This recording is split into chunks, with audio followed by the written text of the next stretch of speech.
சிவாய நமக. அனைத்து சகோதர சகோதரிகளுக்கும் எனது அன்பான வணக்கம். நான் ஜோதிடர் எஸ்கே வாணி சுந்தரராஜன். ஸோ இந்த பதிவில் நம்ம எதை பற்றி பார்க்க போகிறோம் அப்படின்னு பார்த்தீங்கன்னா, நட்சத்திரங்களை நம்ம பார்த்துக்கிட்டே வரோம்.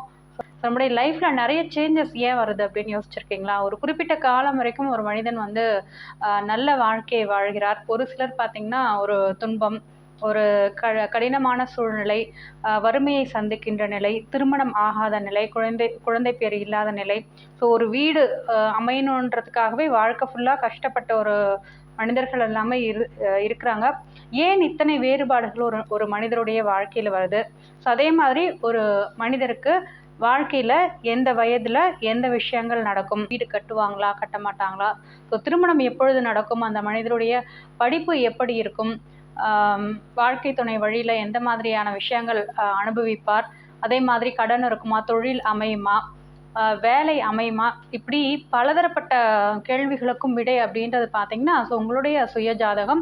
அதில் பார்த்தீங்கன்னா குறிப்பாக உங்களுடைய வாழ்க்கை பயணத்தை தீர்மானிக்கிறது அப்படின்றது பார்த்தீங்கன்னா நட்சத்திரங்கள் தான். நம்ம எதுக்கு பிறந்திருக்கோமோ அதை நம்ம எதன் வழியாக அனுபவிப்போம் அப்படின்னு பார்த்தீங்கன்னா, இந்த நட்சத்திரங்களை இயக்கக்கூடிய கிரகங்கள் ஏற்படுத்தக்கூடிய ஒரு பலன்களால் தான் நம்ம லைஃப்பில் நிறைய விஷயங்களை கடந்து போயிட்டே இருப்போம். ஸோ அப்படி இன்னைக்கு நம்ம பார்க்க போகிறது கிருத்திகை நட்சத்திரம். நட்சத்திர வரிசைகளில் 3வதாக வரக்கூடிய நட்சத்திரம் தான் இந்த கிருத்திகை நட்சத்திரம். கிருத்திகை நட்சத்திரத்தோட முதல் பாதம் மேஷராசியிலையும் 2, 3, 4ஆம் பாதங்கள் ரிஷபராசியிலையும் வரும். கிருத்திகை நட்சத்திரத்தின் முதல் பாதத்துல நீங்க பிறந்திருந்தீங்க அப்படின்னா உங்களுக்கு ராசி அதிபதி அப்படின்னு பார்த்தோம்னா செவ்வாய். 2, 3, 4ஆம் பாதத்துல நீங்க பிறந்திருந்தீங்கன்னா உங்களுக்கு ராசி அதிபதி பார்த்தோம் அப்படின்னா சுக்கிரன். கிருத்திகை நட்சத்திரத்தோட அதிபதியான சூரியன் தசா நடத்தக்கூடிய ஆண்டுகள்னு எடுத்துக்கிட்டோம்னா 6 ஆண்டுகள்.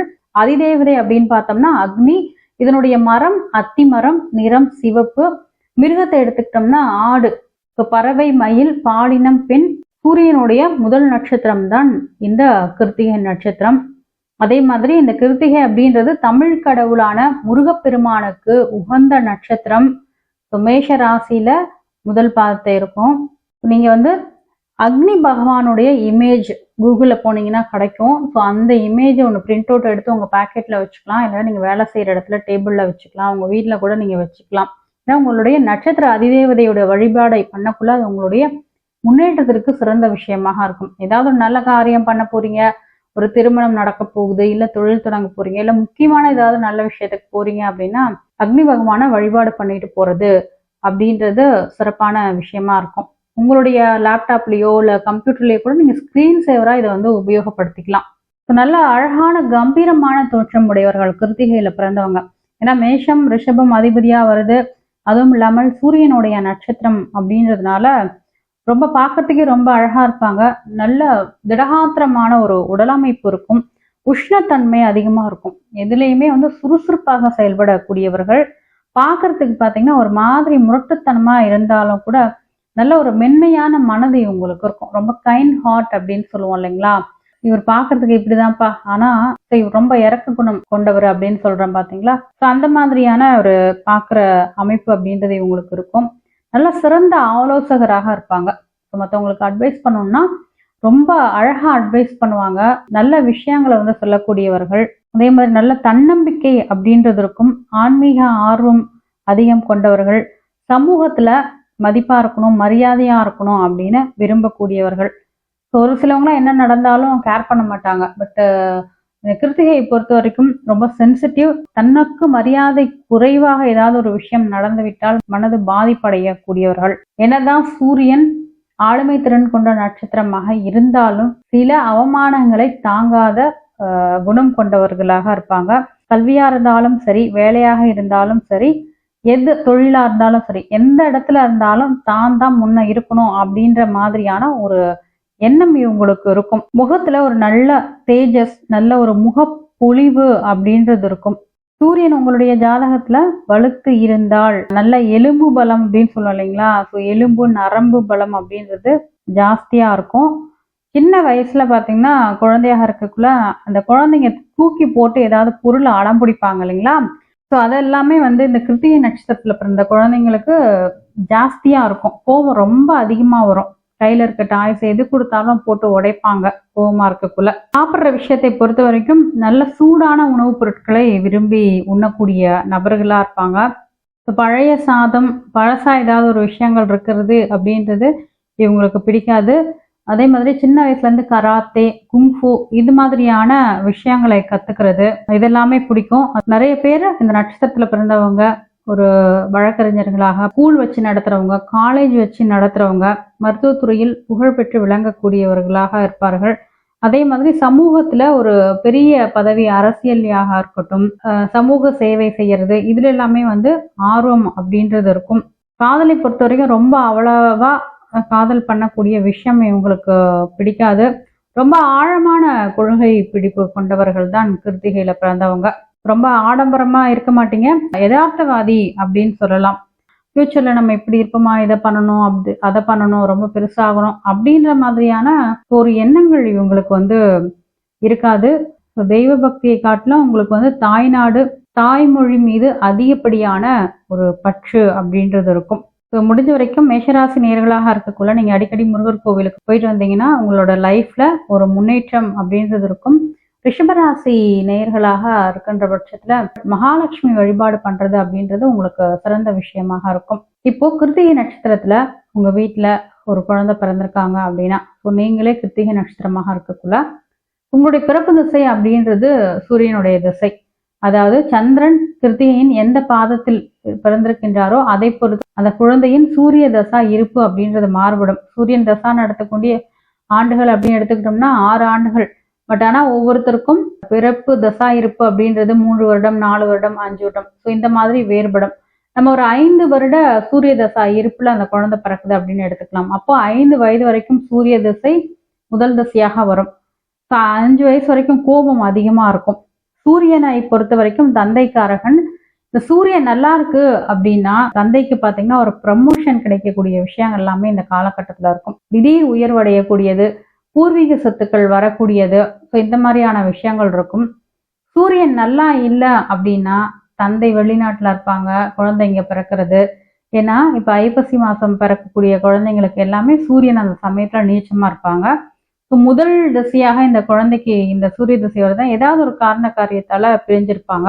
குழந்தைங்களுக்கு 8ஆம் இடத்துல சூரியன் சம்மந்தப்படுது, 12ஆம் சம்மந்தப்படுதுன்னா அடிக்கடி ஜுரம் வரும், வயிற்றுப்போக்கு, சூட்டினால் உருவாகக்கூடிய வியாதிகள், இந்த மாதிரியான ஒரு விஷயங்கள் இருக்கும். அடுத்தது பார்த்தீங்கன்னா 5 வயதிற்கு மேல 2வது திசையாக 10 வருடங்கள் அப்படின்றது 15 வயது வரைக்கும் சந்திர திசை இருக்கும். சந்திரனை பொறுத்த வரைக்கும் மனோகாரகன். சந்திரன் இந்த குழந்தையினுடைய ஜாதகத்துல நல்லா இருக்கு அப்படின்னா தாயாருடைய அரவணைப்பு நல்லா இருக்கும், தெளிவான சிந்தனை இருக்கும், நல்லா படிக்கக்கூடிய ஒரு குழந்தையாக வளரும். சில குழந்தைங்களுக்கு பார்த்தீங்கன்னா சந்திரன் அப்படின்றவரு சரியான நிலையில இருக்க மாட்டாரு. சந்திரன் சரியான நிலையில இல்லைன்னா படிப்பு சரியா ஏறாது, டீச்சர்ஸ் எது சொல்லி கொடுத்தாலும் புரியாது. அதே மாதிரி 12ஆம் இடத்துல சந்திரன் மறைஞ்சிருக்கு, 8ஆம் இடத்துல சந்திரன் மறைஞ்சிருக்கு அப்படின்னக்குள்ள தாயாருடைய உடல் ஆரோக்கிய குறைபாடு அப்படின்றது இருக்கும். தாயாருக்கு அம்மாக்கு அடிக்கடி உடம்பு முடியாம போறது. இந்த குழந்தையுமே பார்த்தீங்கன்னா ரொம்ப எல்லாத்தையுமே கற்றுக்கிறதுல ஸ்லோவாக இருப்பாங்க. இதெல்லாம் சம்மந்தப்படக்கூடிய ஒரு விஷயம் இருக்கும். அடுத்தது பார்த்தீங்கன்னா 15 வயதிற்கு மேலே 7 வருடங்கள் அப்படின்றது செவ்வாய் திசை. அது 22 வயது வரைக்கும் இந்த செவ்வாய் திசை அப்படின்றது இருக்கும். செவ்வாயை பொறுத்த வரைக்கும் நல்ல ஒரு ஆளுமையான கிரகம் தான். அதே மாதிரி அதிகாரமான ஒரு கிரகம். செவ்வாயை பொறுத்த வரைக்கும் பாவ கிரகம் தான். தவறான சேர்க்கை, கோபம் அதிகமா வர்றது, வெட்டு குத்து. செவ்வாய் தப்பா இருந்ததுன்னா ரொம்ப தப்பாயிடும். அந்த சமயத்துல எல்லாம் இந்த பசங்கெல்லாம் வெட்டிக்கிறது, குத்திக்கிறது, அடிச்சுக்கிறதுன்ற மாதிரி எல்லாம் இருக்காங்க இல்லைங்களா. அப்போ இந்த செவ்வாய் பாவப்பட்ட செவ்வாயா ராகுவோட இருக்கக்குள்ளெல்லாம் கடுமையா இருக்கக்குள்ள இந்த மாதிரியான ஒரு விஷயங்களை செய்வார். உச்சம் பெற்று இருக்கக்குள்ள, ஆட்சி பெற்று ரொம்ப பாவத்துவமா இருக்கக்குள்ளலாம் ரொம்ப கடுமையான விஷயங்களை செய்வார். ஒருவேளை செவ்வாய் உச்சம் பெற்று இருக்கக்குள்ள குரு தொடர்புலாம் இருந்ததுன்னா பரவாயில்ல, பாபத்துவ செவ்வாயா இருக்கக்குள்ள ரொம்ப சிரமமா இருக்கும். அடுத்தது பாத்தீங்கன்னா 22 வயதிற்கு மேல ராகு திசை 18, 40 வயது வரைக்கும் இந்த ராகு திசை நடந்துரும். ராகுவை பொறுத்த வரைக்கும் சரியா இருந்தாரு அப்படின்னா பிரச்சனை இல்லை. முக்கியமா அந்த ராகுன்றவர் திருமண பாவங்கள்ல சம்மந்தப்படக்கூடாது. ஏன்னா திருமண பாவங்கள்ல சம்மந்தப்படக்குள்ள அந்த இடத்துல திருமணத்தை தாமதமாக்கி வைக்கக்கூடிய விஷயம் இருக்கும்.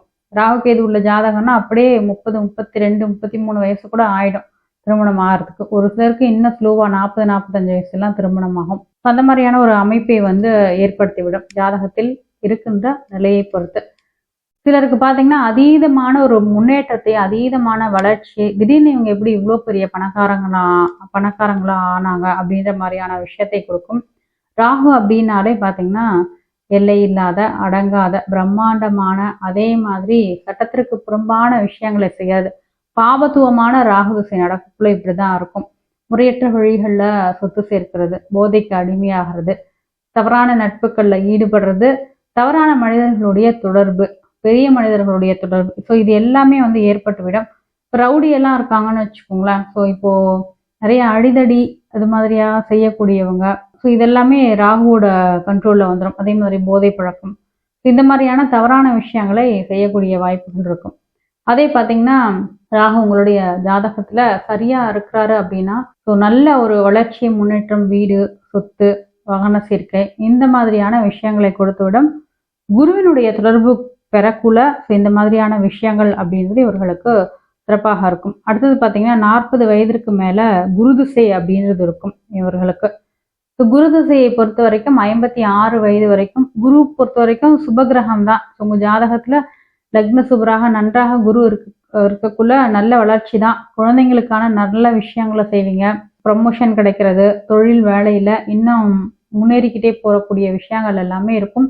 வீடு கட்டுறது, வீட்டில் நிறைய சுப காரியங்கள் நடக்கிறது, குழந்தை நல்லா படிக்கிறது, குழந்தையால பெயர்ப்புகள் அடையக்கூடியதெல்லாம் இருக்கும். குரு சரியில்லாத இருக்கின்ற நிலையில சிலருடைய குழந்தைகள் அப்படின்றது பார்த்தீங்கன்னா சொன்ன பேச்சு கேட்க மாட்டாங்க, அடங்க மாட்டாங்க, குழந்தையாலேயே மன உளைச்சலுக்கு ஆளாகிறது, ஒரு வீடு கட்டுறதுக்கு எடுப்பாங்க, பாதியிலே நின்று போயிடும். இந்த மாதிரியான சிரமங்களை கொடுக்கும். அடுத்தது பார்த்தீங்கன்னா 56 வயதிற்கு மேல 19 வருடங்கள், 75 வயது வரைக்கும் சனி திசை அப்படின்றது இருக்கும். சனி தான் கர்மக்காரகன். சனி திசையை பொறுத்த வரைக்கும் இந்த காலகட்டத்தில் வர்றது அப்படின்றது கொஞ்சம் சிரமமான விஷயம் தான். சனி உங்க ஜாதகத்துல நல்லா இருந்தது அப்படின்னா பிரச்சனை இல்லை.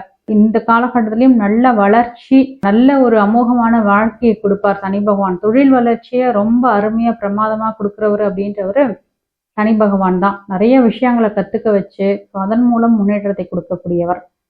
சனி பகவான் சரியில்லை அப்படின்னா கடன், நோய், பிரச்சனை, வம்பு வழக்குகள், எதிரிகளுடைய தொந்தரவு, ஸோ வீட்டில் ரிலேஷன்னால ஒரு நிம்மதி இல்லாத தன்மை, ஸோ இது எல்லாம் வந்து சனி பகவான் ஏற்படுத்துவார். சனி சரியில்லாத காலகட்டங்களில் பைரவருடைய வழிபாடு பண்ணுங்க. உங்களால் முடிஞ்ச அளவுக்கு அன்னதானம் பண்ணுங்க. அதே மாதிரி யாரையுமே வந்து வஞ்சனை அப்படின்றது செய்யக்கூடாது. உங்களுடைய கடமைகள் என்னவோ அதை நீங்கள் சரியாக செஞ்சிட்டீங்க அப்படின்னா இந்த சனி திசை அப்படின்றது மேக்சிமம் உங்களை பாதிக்காது.